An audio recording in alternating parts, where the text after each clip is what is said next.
തിയേറ്ററുകളിൽ ഇതിനോടകം തന്നെ കത്തിക്കയറിയിരിക്കുകയാണ് ഉണ്ണിമുകുന്ദൻ ചിത്രമായ മാർക്കോ. അടുത്തിടെ വന്നതിൽ വെച്ച് ഏറ്റവും വലിയ ബോക്സ് ഓഫീസ് ഹിറ്റായി മാർക്കോ മാറിയപ്പോൾ ഇന്നത്തെ വീഡിയോയിലൂടെ മാർക്കോയുടെ ഡേ 19 കളക്ഷനാണ് നമ്മൾ പരിഗണിക്കുന്നത്. മറ്റു ഭാഷകളിലെ റിലീസ് കൂടിയായപ്പോൾ ചിത്രം വൻതോതിൽ കളക്ഷൻ നേടിക്കൊണ്ട് മുൻപോട്ട് പോവുകയാണ്. വീഡിയോയിലേക്ക് കിടക്കും മുൻപ് ഇതുപോലുള്ള ഏറ്റവും പുതിയ സിനിമാ ന്യൂസുകൾക്കായി ചാനൽ ഇപ്പോൾ തന്നെ മറക്കാതെ സബ്സ്ക്രൈബ് ചെയ്തു വെച്ചേക്കുക. ഉണ്ണിമുകുന്ദൻ നായകനായ മാർക്കോ ബോക്സ് ഓഫീസിൽ നിക്ഷേപം ഇരട്ടിയാക്കാനും ഹിറ്റ് ടാഗ് നേടാനും അതിവേഗം കുതിക്കുകയാണ്. നിലവിൽ 19 ദിവസം കൊണ്ട് 54.65 കോടി രൂപയാണ് ബോക്സ് ഓഫീസിൽ നിന്നും ചിത്രം നേടിയിരിക്കുന്നത്. വൈകാതെ തന്നെ ഇത് 60 കോടി രൂപയിലേക്ക് എത്തുമെന്നുള്ള റിപ്പോർട്ടുകളാണ് വന്നിരിക്കുന്നത്. ആക്ഷൻ ത്രില്ലർ ബോക്സ് ഓഫീസിൽ 30 കോടി ബജറ്റിലായിരുന്നു ഒരുങ്ങിയിരുന്നത്. നിലവിൽ 54.65 കോടി കളക്ഷനിൽ 24.65 കോടി ലാഭം നേടിയ ശേഷം ഇതിനോടകം തന്നെ 82.17% ലാഭമാണ് ചിത്രത്തിനുണ്ടായിരിക്കുന്നത്.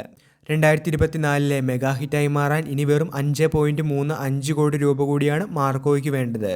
നിലവിൽ 5 സിനിമകൾ മാത്രമാണ് മാർക്കോയുടെ മുൻപിൽ കൂടുതൽ കളക്ഷൻ വാങ്ങിയ ചിത്രങ്ങൾ.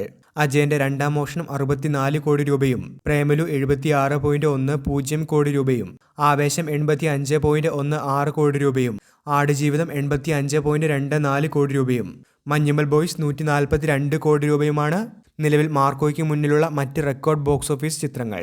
ചിത്രത്തിന് ഗ്ലോബൽ ബോക്സ് ഓഫീസ് വരുമാനം പരിഗണിക്കുകയാണെങ്കിൽ ഇതിനോടകം തന്നെ ചിത്രം 100 കോടി ക്ലബിൽ ഇടം നേടിയിട്ടുണ്ട്. വീഡിയോ അവസാനിക്കുന്നു. ഏറ്റവും പുതിയ സിനിമാ ന്യൂസുകൾക്കായി ചാനൽ ഇപ്പോൾ തന്നെ മറക്കാതെ സബ്സ്ക്രൈബ് ചെയ്തു വെച്ചേക്കുക.